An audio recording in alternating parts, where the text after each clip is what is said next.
आसनसोल नगर निगम के वार्ड 15 में ईसीएल की जमीन पर स्थित एक तालाब से अवैध रूप से मिट्टी की कटाई की जा रही थी। आरोप है कि यह काम तृणमूल पार्षद श्याम सोरेन के निर्देश पर हो रहा था और ट्रैक्टरों के जरिए मिट्टी ईंट भट्टों को बेचा जा रहा था।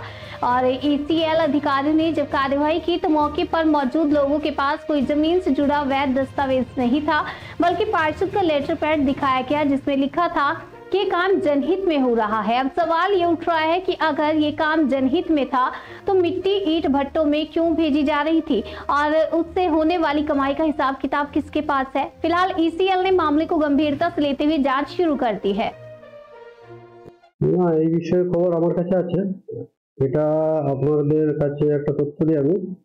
এই পুকুরটা হচ্ছে হিসেবে 2009 সালে আমাদের যখন কেডিসি কোলারি বন্ধ হয়েছে, তারপর পুকুরটা সংস্কারের অভাবে পুরো কাজটা করা আছে।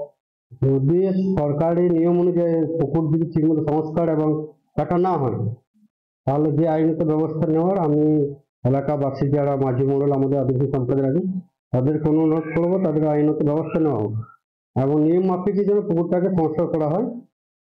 আর এই বিষয়ে আপনাকে বলি যে পুকুরটার জন্য অলরেডি আমাকে ওখানে এনওসি বলা হয়েছিল।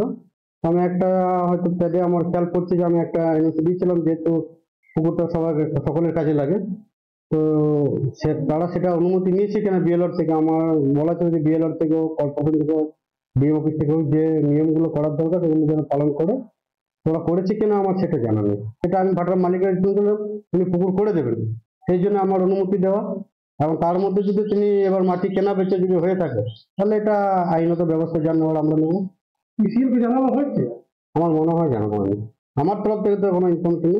ওটা গ্রামবাসীরা ভালো করতে পারবে। কি নাম হলো আপনার? আমার নাম শ্যামসন, আমি 15 নম্বর ওয়ার্ডে।